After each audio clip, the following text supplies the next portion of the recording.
El código arancelario es la puerta que me abre el ingreso de las mercancías a un país. Esta llave abre una puerta que me ata a todos los procesos aduaneros que involucra el ingreso de esa mercancía al país. Ahora vamos a ver la importancia de clasificar correctamente a mi mercancía, ¿no? Entonces, en el proceso normal, digamos, yo tengo mi mercancía acá y antes de exportar o importar, necesito buscar el correcto código arancelario que corresponde a mi mercancía, ¿no? Entonces, ¿por qué busco clasificar correctamente mi mercancía? Porque depende de la clasificación arancelaria, me va a influir directamente en lo que son tributos, en lo que son restricciones, en lo que son prohibiciones y lo que son preferencias arancelarias, ¿no? Solamente por introducción y conocimiento general, en el Ecuador el Código Orgánico de la Producción, Comercio e Inversiones COPSI dice en su artículo 71, el Comité de Comercio Exterior, COMEX, como el organismo que aprobará las políticas públicas de materia comercial, ¿no? Y el artículo 205 habla de el servicio de aduanas del Ecuador. Es una potestad pública que ejerce el Estado a través del Servicio Nacional de Aduanas del Ecuador. Y la aduana, dice, tiene por objeto facilitar el comercio exterior y ejercer el control de entrada y salida de mercancías, ¿no? Esto es importantísimo, justamente porque, como veremos, el control que debe ejercer la aduana es justamente el tema de la entrada y salida de mercancías y cómo lo va a hacer a través de la clasificación arancelaria, del código arancelario de la mercancía. Si nosotros entramos a la página web de la aduana, vemos esto de aquí, ¿no? Ingresamos y ponemos pasos para la previa importación y nos dice que debemos iniciar primero obteniendo la certificación digital, el token o la firma electrónica. Luego pues instalamos el sistema Equapas, que es el sistema informático que maneja la aduana para hacer todos los trámites aduaneros. Luego tenemos el registro del importador en el sistema informático aduanero y tenemos esta parte de acá que dice conocer las restricciones de los productos a importar.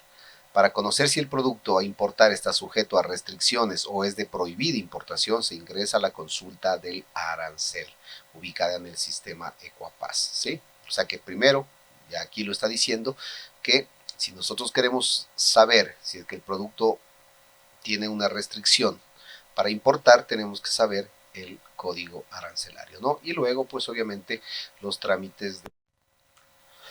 Seguimos en la página web de aduana y nosotros encontramos esto de aquí, ¿no?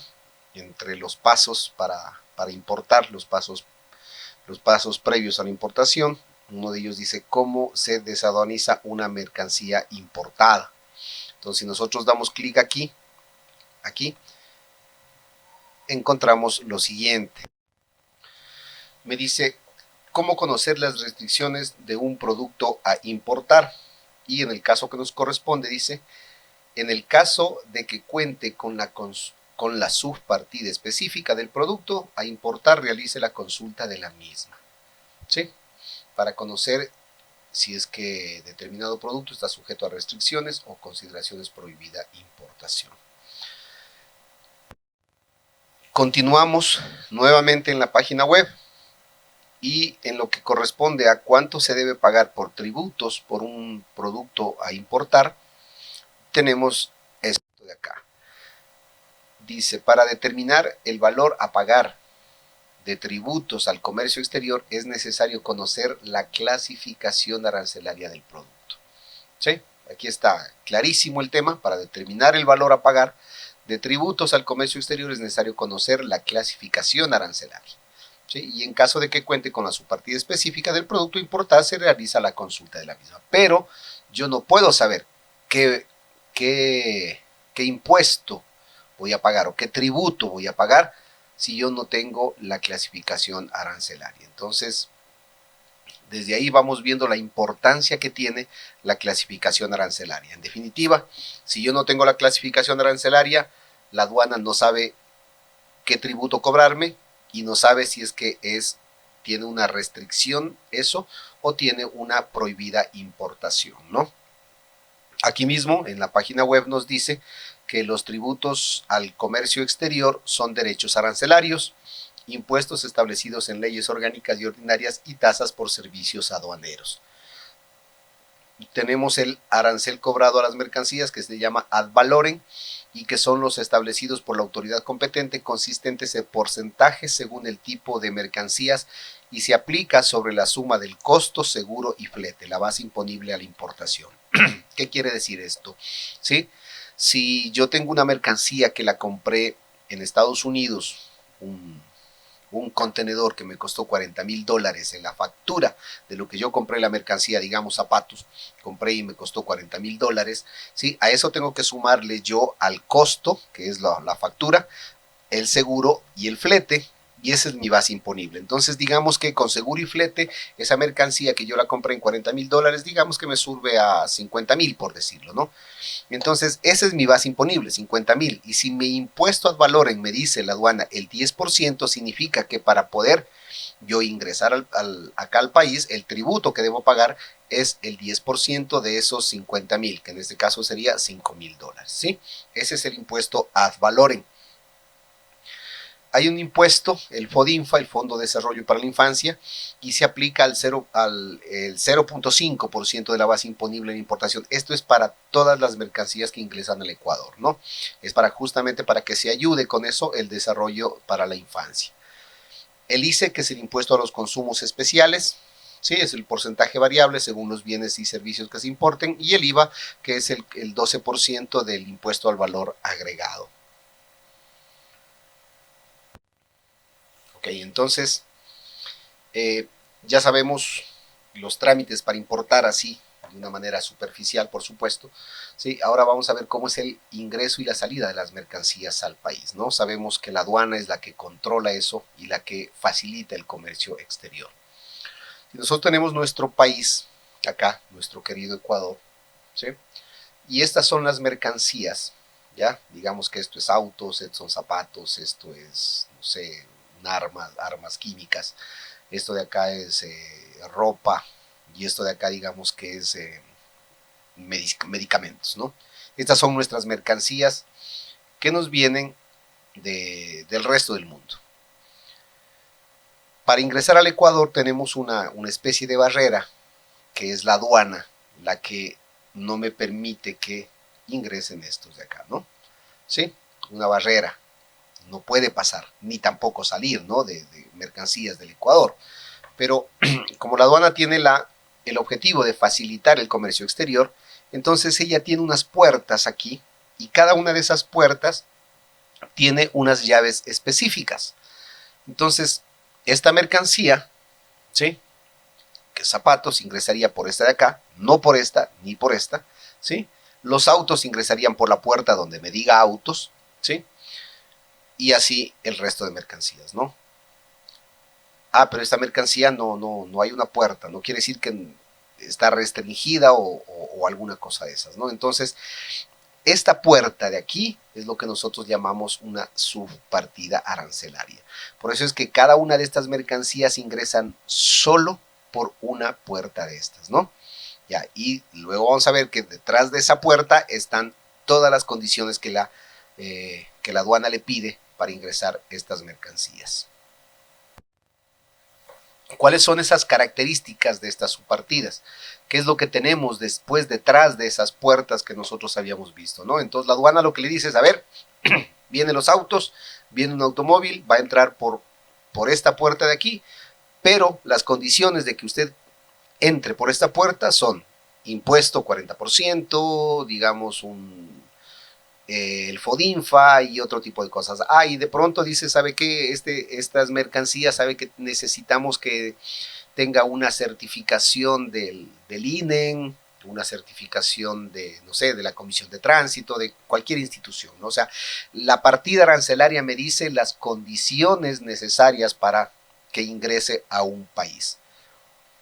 Entonces, ¿qué tenemos entre esas características? Los tributos, las preferencias arancelarias, las restricciones y las prohibiciones, ¿no? En los tributos lo que nosotros tenemos son los impuestos ad valorem, los impuestos específicos, impuestos mixtos y el FODINFA. En lo que son las preferencias arancelarias, nosotros tenemos tratados internacionales y acuerdos nacionales, ¿no? En lo que corresponde a restricciones, tenemos licencias de importación o condiciones especiales, y las prohibiciones, en donde me dice es una negación de la importación, no ingresa esa mercancía a nuestro país. Entonces, vamos a ver la primera característica de la subpartida arancelaria, que son los tributos. Para conocer cuáles son los tributos y cuánto yo debo pagar por una mercancía que estoy importando, necesito claramente saber cuál es el código arancelario de la mercancía, porque esto me ata a todo lo que corresponde tributos en aduana. Y tenemos que los tributos son derechos arancelarios, tributos o impuestos a las importaciones, son recargos económicos que se aplican a los bienes provenientes del exterior, que son objeto de comercio exterior, ¿no? Siempre son recargas, ¿no? O sea, son cargas que tenemos que necesariamente nosotros saber y conocer cuáles son esos impuestos para que nuestras mercancías pues tengan un valor objetivo, ¿no? Digamos en ese sentido. Ya. Dentro de estos tributos, ¿qué tenemos? Ad valorem, específicos, mixtos y el FODINFA, lo que habíamos visto, ¿no? Los ad valorem, ya habíamos visto, es un impuesto que se lo grava al valor total de la factura, más el costo del flete y más los seguros, ¿no? Los impuestos específicos, en cambio, tienen, o sea, a ver, los ad valorem se les aplica al costo de la mercancía. Los valores específicos no se los aplica al costo de la mercancía, sino que se los aplica a la mercancía en sí, ¿no? Por ejemplo, a los zapatos, por cada par de zapatos se le cobra un impuesto específico independiente del valor que tengan los zapatos, ¿no? Ya. Los mixtos son cuando se aplica tanto ad valorem y tanto específicos, que generalmente son los más comunes, ¿no? Y el FODINFA habíamos hablado que es el 0.05% para todas las mercancías, justamente como una ayuda al fondo de la infancia, ¿sí? Como ejemplos, aquí tenemos las mercancías, y aquí a este lado está el impuesto, ¿no? Entonces tenemos, por ejemplo, a los tabacos, dice sin desvenar o desnervar. Al tabaco negro, si yo traigo tabaco negro, tengo un impuesto ad valorem del 20%. Si yo tengo tabaco total o parcialmente desvenado o desnervado, y si tengo el mismo tabaco negro, pero está desnervado, a diferencia del de acá que decía sin desnervar, este de aquí es tabaco negro desnervado, yo tengo un impuesto del 25%, que significa que si yo traigo tabaco de Cuba o de Venezuela o de Estados Unidos o de cualquier otro país que sea tabaco negro parcialmente desnervado, para que ingrese aquí tiene que pagar el 25% del valor más flete más seguros de esta mercancía, ¿sí? Aquí tenemos, por ejemplo, los cigarros puros, incluso despuntados, y los cigarros que contengan tabaco, que pagan un impuesto del 30% ad valorem. Veamos otro tipo de impuestos. Aquí están los impuestos ya mixtos, ¿sí? Básicamente, si nosotros tenemos prendas de vestir, lo que me dice aquí es que se paga este 10% del impuesto ad valorem, más por cada kilo pago 5.5 kilogramos en lo que es prendas de vestir, ¿sí? Calzado, como le habíamos mencionado, el calzado tiene un impuesto, bueno, aquí están las unidades, ¿no? Claro, el calzado no se puede traer una unidad, sino simplemente en pares, ¿no? No puede venir izquierdos o derechos, simples pares. Entonces, dice que paga un impuesto del 10% y por cada par paga $6 adicionales, ¿no? Tenemos otros ejemplos acá, los televisores. Un televisor mayor a 20 pulgadas y menor a 32 pulgadas dice que paga un impuesto 5% ad valorem, al valor de esa televisión, y $73 adicionales por cada unidad que se importa. De la misma manera, si vemos nosotros acá las televisiones mayores a 32 pulgadas y menores a 41, por ejemplo, una televisión de 40 pulgadas estaría en esta partida arancelaria, y me dice que debo pagar 5% del impuesto y 140 de impuesto por cada unidad, ¿no? Entonces, con estos valores de aquí, la partida arancelaria ya me dice qué impuesto debo pagar, ¿sí? En este caso, ya, entonces yo ya puedo planificar ahí una importación, ¿no? Porque, ¿qué pasa si es que yo de pronto estoy en Panamá y digo, esta televisión de 40 pulgadas me cuesta allá, no sé, $200? Y aparentemente es un precio exorbitante, es una oportunidad, digamos, el traerla, porque aquí en el Ecuador están en $500. Entonces estamos hablando de que es $300 de diferencia y me conviene traerla acá. Pero me dice primero que yo tengo un impuesto del 5%. El 5% de los $300, estamos hablando de que son $15 de impuesto ad valorem. Ya, aparentemente así, ¿no? Me salen $315, no es problema.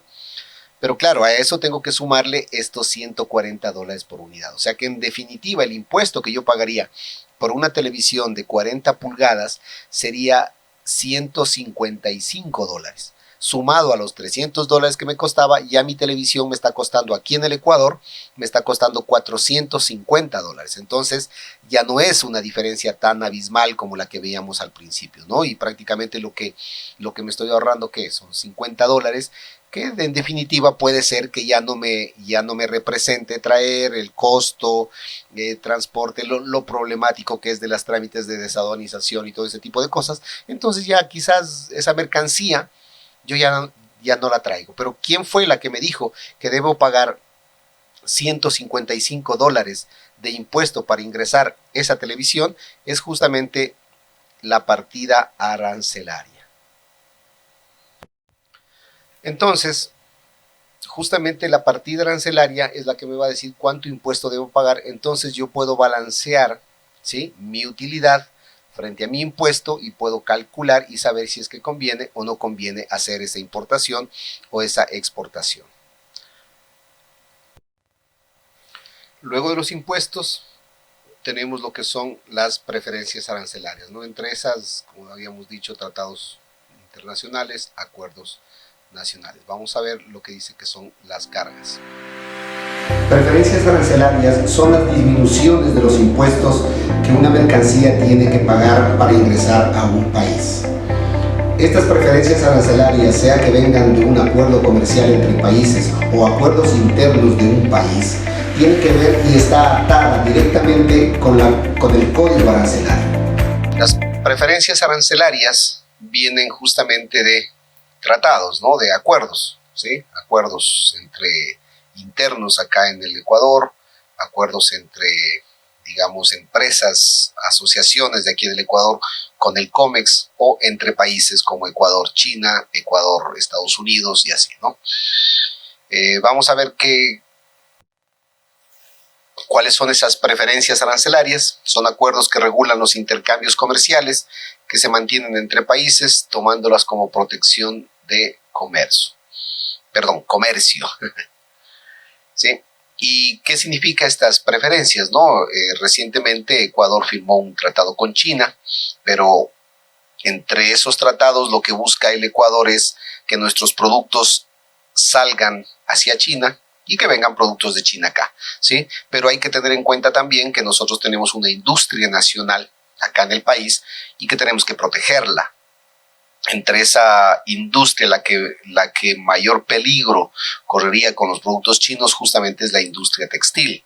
Entonces, la industria textil no entraría dentro de este acuerdo comercial entre Ecuador y China, ¿no? Pero en cambio Ecuador sí tiene preferencia para llevar camarón, para llevar café y otro tipo de cosas, ¿no?, para el exterior, por ejemplo en China. Y estas preferencias también son muy importantes, que se dan de acuerdo a países. Entonces el certificado de origen, o sea, el origen del producto ecuatoriano es importantísimo para poder saber si se le da o no se le da esa preferencia arancelaria, ¿no? Entonces, si se firma un tratado de libre comercio, Ecuador y China, del camarón, pues obviamente el camarón que llega a China tiene que tener este sello o esta certificación o esta manera de identificar que es un camarón ecuatoriano para que se pueda acoger al diferimiento arancelario, ¿no? Cuando hablo de diferimiento arancelario significa una rebaja arancelaria. Entonces, ¿qué significa esto? Que si el camarón en China tiene un impuesto ad valorem, digamos, del 25%, el acuerdo comercial le dice no le voy a cobrar el 25%, sino que le voy a cobrar solamente el 5% o el 0% de arancel. Esas son las preferencias arancelarias. Aquí tenemos un ejemplo en algún decreto de una preferencia arancelaria. Y aquí tenemos, por ejemplo, esta dice categoría 2. Dice, Ecuador permitirá la importación libre de aranceles aduaneros a las mercancías originarias clasificadas en esta categoría. Y da los códigos arancelarios 02, 03, 11, 00, 02, 03, 12, 00, 02, 03, 19, 10, 00, 02, 03, 19, 20, 00 y así, ¿sí? Como ustedes ven, aquí no dice qué material es, ¿no? Esto, qué mercancía es. Esto de aquí son carnes, ¿no? Pero usted no dice ahí, vamos a hacer el diferimiento de aranceles, que no paguen aranceles la carne que viene de Chile. No, los acuerdos comerciales son en base a esto, a las subpartidas arancelarias. Entonces, si usted no conoce la subpartida arancelaria, simplemente no sabe si tiene o no un diferimiento, ¿no? Entonces, esto es importantísimo. Vamos a ver qué es lo que ocasiona el no tener el código arancelario correcto en este tipo de tratados. Se firmó una preferencia arancelaria al tocino, se le dio una preferencia arancelaria al tocino como lo habíamos visto, ¿no? ¿Qué fue lo que pasó? Las empresas que utilizan el tocino para sus embutidos solicitaron pues al COMEX que se les dé el 0% de arancel porque utilizaban como materia prima para la preparación de los embutidos, ¿sí? La razón, pues, seguramente ellos dijeron, vea, necesitamos que se nos baje el 0% al arancel del tocino porque nuestros productos están saliendo muy caros y no podemos competir con las importaciones. Entonces, se pone en riesgo el trabajo en el Ecuador, se pone en riesgo de que cierren las empresas y eso no le conviene al país. Entonces le dice, listo, ok, no hay problema, le doy el diferimiento arancelario. Entonces el tocino que venga de Chile no va a pagar impuesto acá en el Ecuador. Ese sería el acuerdo, digamos, ¿no? La subpartida arancelaria que proponen es la 02, 09, 10, 10, 00. Es la subpartida que proponen que se le dé el diferimiento arancelario. ¿Qué es lo que pasa?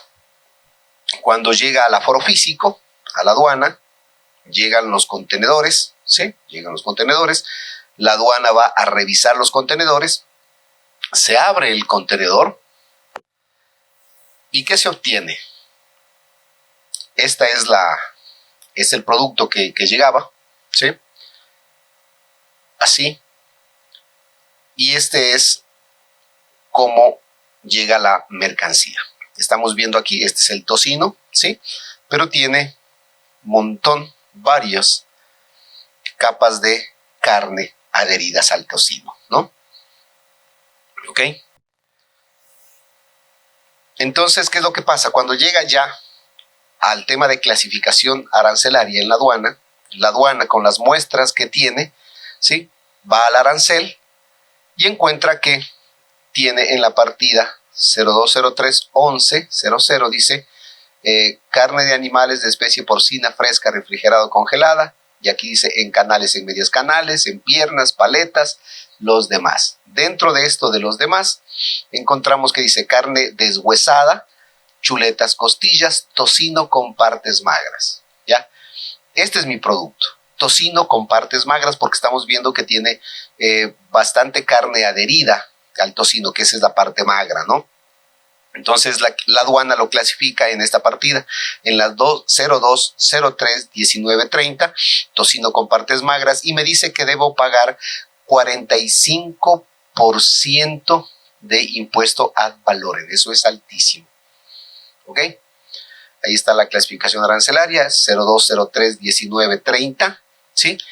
Y paga un arancel del 45%, mientras que la preferencia arancelaria se le habían dado a la partida 02, 09, 10, 10, 00. Como ustedes ven, es totalmente diferente esta partida arancelaria y esta de acá. Entonces, ¿qué es lo que pasa con la aduana? La aduana lo que dice es, este producto se clasifica en esta partida arancelaria y usted me paga el 45% de arancel. Entonces, ¿qué fue lo que pasó? Nosotros tenemos aquí las dos puertas. Tenemos por un lado la clasificación arancelaria que hizo la aduana y por otro lado la clasificación arancelaria que se dio la preferencia arancelaria, perdón, ¿sí? Dentro de la clasificación arancelaria de la aduana la clasificó en la 03, 02, 03, 19, 30 y la preferencia arancelaria estaba dada a la 02, 09, 10, 00, ¿sí? Mi producto ingresó por aquí, entonces tuvo que pagar un 45% de impuesto ad valorem, ¿sí? Y por acá, obviamente esta puerta no se la abrió porque la clasificación arancelaria decía por acá. Si nosotros hacemos unos cálculos así, digamos, por temas didácticos, no es que sean reales, ¿sí? Pero supongamos que el contenedor tiene 40 toneladas, ¿sí? Estamos hablando de 40,000 kilos. Y si el costo por kilo es de 50 centavos, estamos hablando de que el contenedor tenía $20,000, el valor de $20,000. Y el impuesto, 45%, sería que el importador tuvo que pagar $9,000 por cada contenedor que ingresaba. Y si ingresaron 100 contenedores, estamos hablando de que se pagó un impuesto al valor de $900,000. ¿Cuándo? Cuando no se debía pagar nada en la aduana. ¿Por qué? Porque supuestamente ese producto tenía un diferimiento arancelario que no se cumplió. ¿Por qué? Porque el código al que se le otorgó la preferencia arancelaria no era el correcto. Bueno, ya vimos tributos, preferencias arancelarias. Vamos ahora a ver lo que nos corresponde en lo que son restricciones, ¿no? Y entre esas restricciones, obviamente entre muchas, ¿no? Yo estoy poniendo aquí solamente algunos ejemplos por temas de didácticos para que se pueda entender lo importante que es hacer una buena clasificación. Las restricciones son licencias de importación o condiciones especiales de importación. Algunas mercancías para ingresar a un país necesitan acuerdos especiales, licencias de importación, certificados de calidad o cualquier otro documento que alguna institución del país lo requiera. Estas restricciones arancelarias están atadas directamente al código arancelario. Las restricciones son una puerta donde yo entro y no se me cierra la puerta, ¿sí? Y yo entro preguntando, ¿se puede pasar? Ya, o sea, ¿qué debo hacer para pasar? ¿No? Y claro, no me cierran la puerta, pero me dice, antes de pasar, tiene que cumplir esto. Y voy a topar un tema delicado, que es la seguridad nuclear y un caso real que pasó en Brasil, ¿sí? Y vamos a hablar de lo que es la radioactividad. Bueno, rápidamente nada más, no es clase de química ni de física, pero un átomo básicamente está compuesto por electrones y protones. Los protones tienen carga positiva y están concentradas en un núcleo muy pequeño acá, ¿sí? Y los electrones están en todo este alrededor con cargas negativas girando así como que fuera un sistema solar, ¿ok? ¿Qué es lo que pasa? La ley pues dice que cargas positivas y negativas se atraen entre sí, cargas iguales en cambio se repelen, ¿sí? Se separan, ¿ya? Y si nosotros imaginamos un átomo así que tenga en su núcleo un montón de protones, cargas de estas positivas, y que estén apegadas ahí, apretujadas en un cuarto, todas se repelen. Entonces algún rato estos protones de aquí salen al exterior, salen volando en forma de radiación, ¿no? Este es un átomo de cesio, ¿sí? Y está saliendo la radiación. Esa es lo que nosotros vemos en rayos X y cosas así. Aquí está un ejemplo de la radiación y qué tan fuerte es esa radiación. Y es un gráfico donde nosotros tenemos aquí radiación alfa y pongo una barrera, una hoja de papel, acá pongo una lámina de aluminio, una placa de plomo y un bloque de hormigón y agua, ¿sí?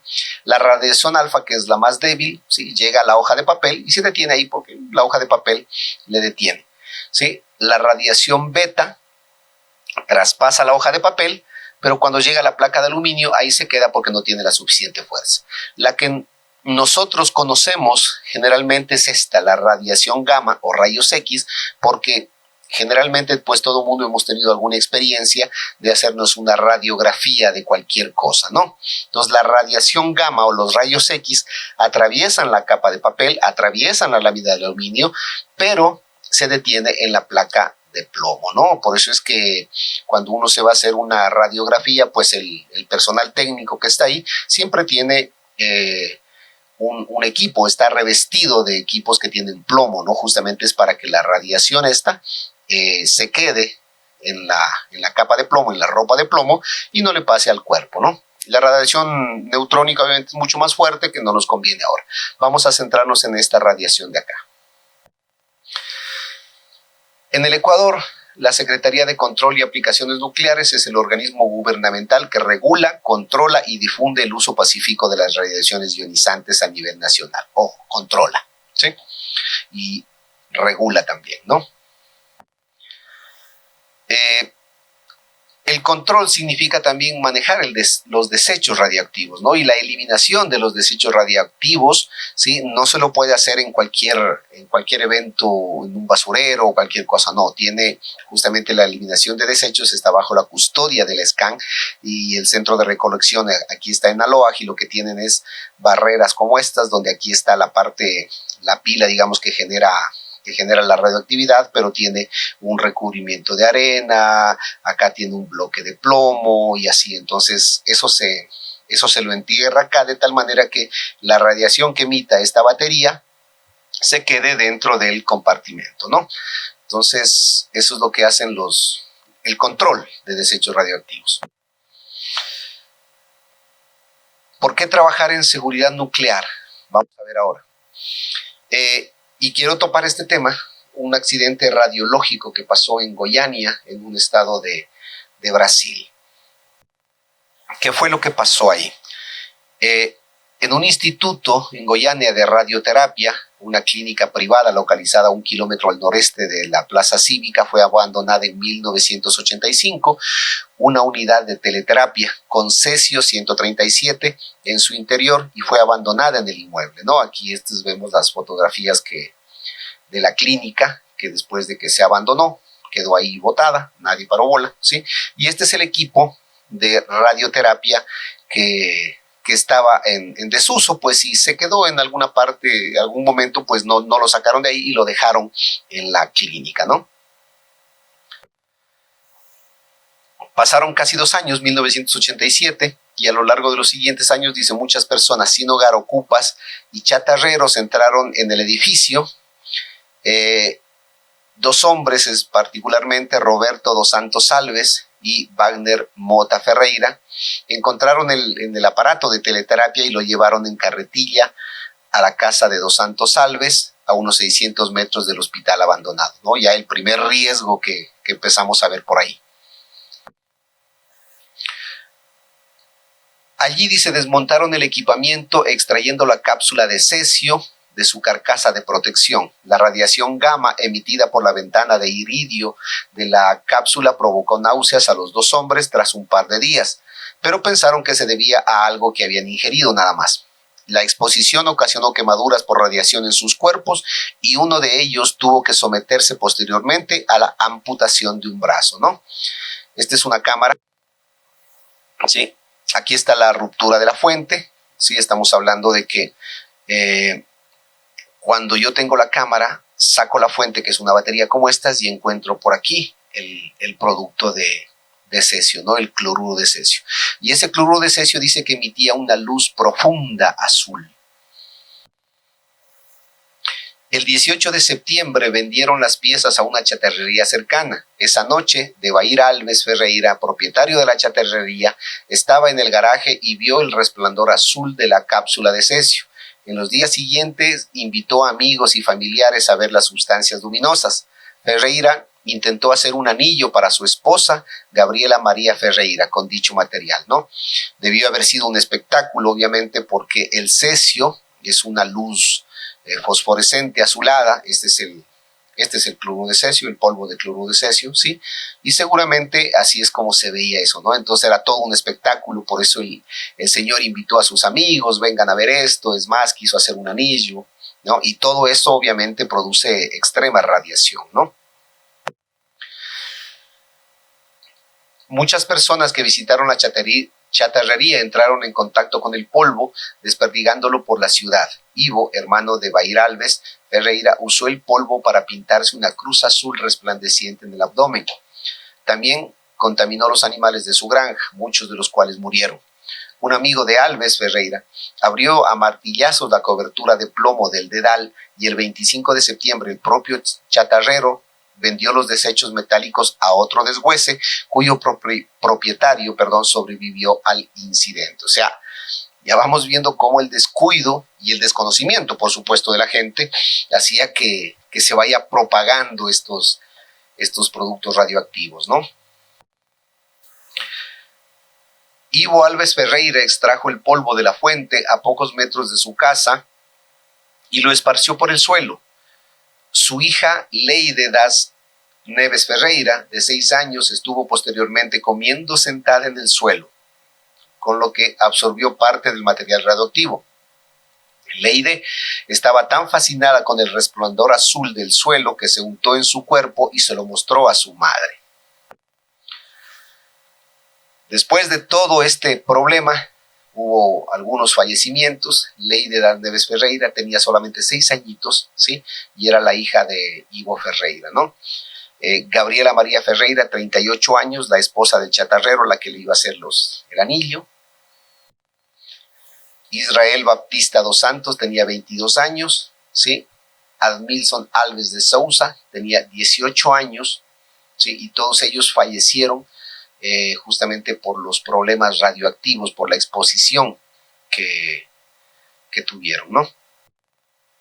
Aquí vemos cómo son fotos reales, ¿sí?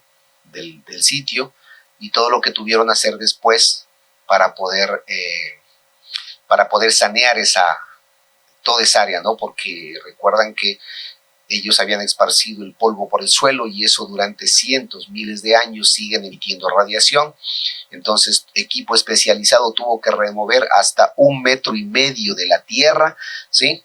Aquí, como vemos, para llevarla a otro lado en tanques apropiados ahí, ¿sí? Y dejar prácticamente esto limpio, ¿no? Y declarar una zona de seguridad, ¿no? Entonces ya nadie vive ahí ahora, ¿ya?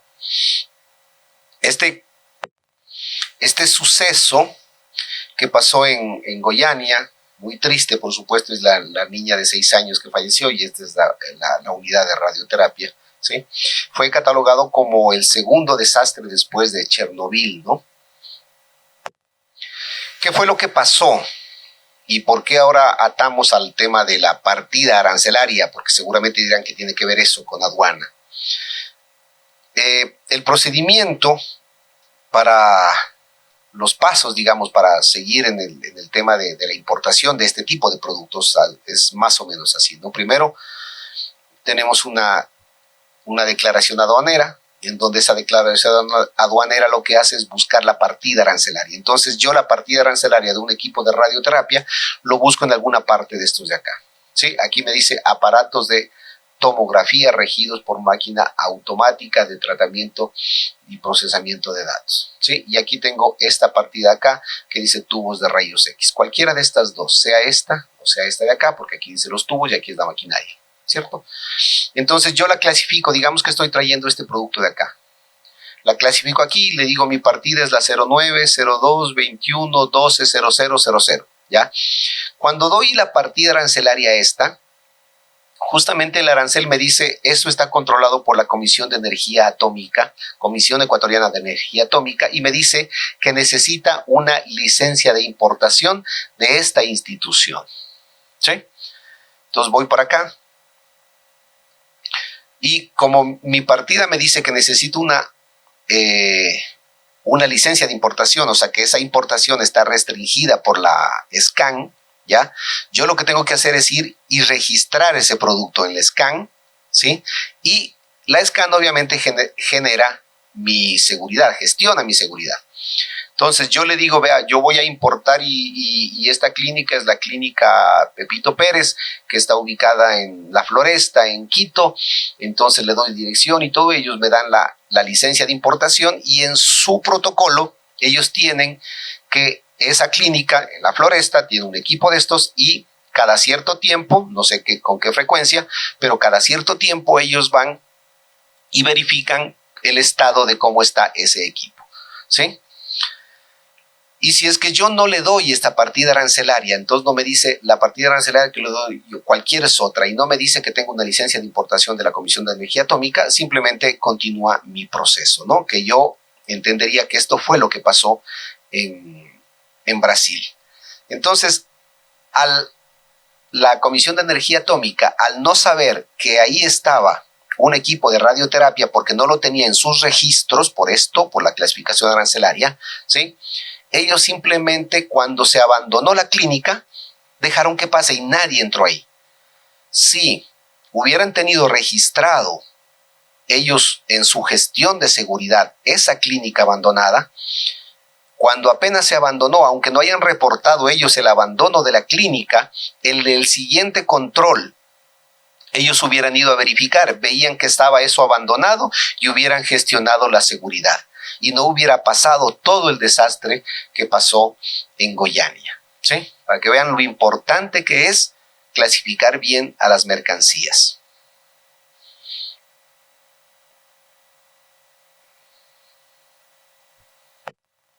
Y para terminar con las características de las partidas arancelarias, lo que implica detrás de la puerta de la partida arancelaria, vamos a ver lo que son las prohibiciones, ¿no? Y como dijimos, las prohibiciones son la negación de la importación. Algunas mercancías tienen una prohibición expresa de ingresar a un país, por motivos de seguridad, como por ejemplo armas químicas, por motivos ambientales, como productos que agotan la capa de ozono, y estas mercancías que no pueden ingresar a un país están atadas al código arancelario, el que me dice cuál mercancía entra y cuál mercancía no puede ingresar. Prohibiciones, como dijimos, no se puede, simplemente no se puede ingresar esa mercancía al país que va a entrar, ¿sí? Como ejemplo, vamos a ver el siguiente. Todos hemos escuchado de esto, de la capa de ozono, ¿sí? ¿Qué es la capa de ozono?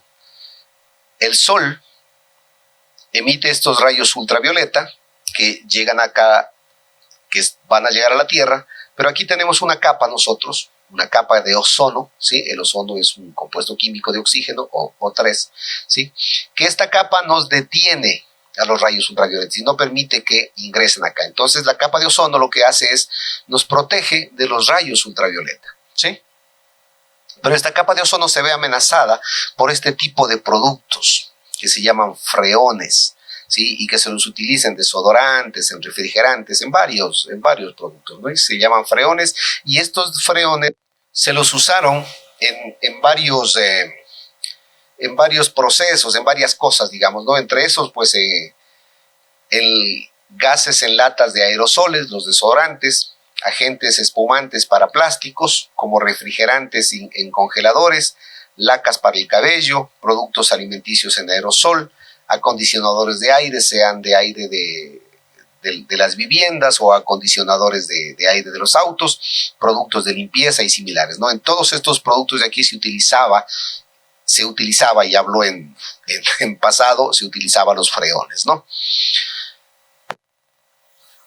Entonces, en algún momento en Montreal se firmó un protocolo, varios países del mundo firmaron un protocolo en Montreal, y lo que dijeron es, El protocolo de Montreal es un protocolo del Convenio de Viena para la protección de la capa de ozono, diseñado para proteger la capa de ozono, reduciendo la producción y el consumo de numerosas sustancias que se han estudiado que reaccionan con ella y se cree que son responsables del agotamiento de la misma. El acuerdo fue negociado en 1987 y entró en vigor el 1 de enero de 1989. Este es el protocolo de Montreal. Entonces dijeron, hay que cuidar la capa de ozono. Y para eso dijeron, vamos a eliminar este tipo de productos. Este es el freón 12 o el refrigerante 12, ¿sí? La fórmula química es esta, es un carbono con 2 cloros y dos átomos de flúor. Y dijeron, a estos freones de aquí, dijo, tenemos que de alguna manera prohibirlos. Entonces, sobre los aerosoles, en el artículo 17 dice, se prohíbe en todo el territorio nacional la producción, importación y la comercialización de productos en aerosoles que contengan cualquiera de las sustancias que se indican a continuación. Y aquí está el dicloro, difluorometano, que es el que vimos anteriormente, que es el CFC o el freón 12, como se lo conoce. Y claramente dice aquí, se prohíbe. Y se prohíbe, dice no, simplemente no. Ahí está, freón 12. ¿Y qué es lo que pasó en el control aduanero, ya caso real nuevamente? ¿Sí? Hubo una inspección en la aduana, en la que me tocó participar particularmente. Aquí está el contenedor, el sello del contenedor, que es este de aquí, ¿sí? Y estos, cuando abrimos el contenedor, encontramos estos productos aquí. Estos son tanques como este, ¿sí? Y aquí dice refrigerante R409. Esta es una denominación, ¿no? Asimismo como para no poner diclorofluorometano, sino R12. Entonces esto también es una nomenclatura de química, por supuesto, de estos refrigerantes justamente. Entonces estos refrigerantes hay algunos que pueden ingresar porque ya no dañan la capa de ozono, pero tenemos que controlar como aduana los productos que sí dañan la capa de ozono, porque somos signatarios, digamos, firmantes del Convenio de Montreal. Esto fue lo que encontramos. Aquí estamos haciendo el análisis de estos tanques, en estas maquinitas, ¿sí? Este es otro producto así. Aquí tenemos todos los productos que en ese contenedor encontramos, el freón 507, el freón 406, el freón 22 y el 22, ¿sí? Ya, estos son los tanques, aquí está el 141B. Y los resultados fueron estos de acá. Aquí vemos, en esta muestra tenemos un reporte de R12 que está prohibido y dice el 11%. Esto de acá, R12, que dice que tiene 15.2%. Y en el tercero, el R12 tiene 79.1%. ¿Sí? Y como a nosotros nos dice el protocolo de Montreal que prohibamos el uso de ese tipo de productos en nuestros países, no se permitió el ingreso a nuestro país de nuestras mercancías, ¿sí? Nuevamente, para poder controlar y que la aduana detenga este producto R12, necesitamos primero la clasificación arancelaria en donde me diga el protocolo de Montreal a este producto, a este código arancelario, no se le permite el ingreso. Y claro, la aduana también tiene que hacer su parte, ¿no? En el laboratorio químico, pues donde se hacen los análisis, se comprueba que había R12 y había que detener esa mercancía y prácticamente no entró acá al país. Entonces, como podemos ver,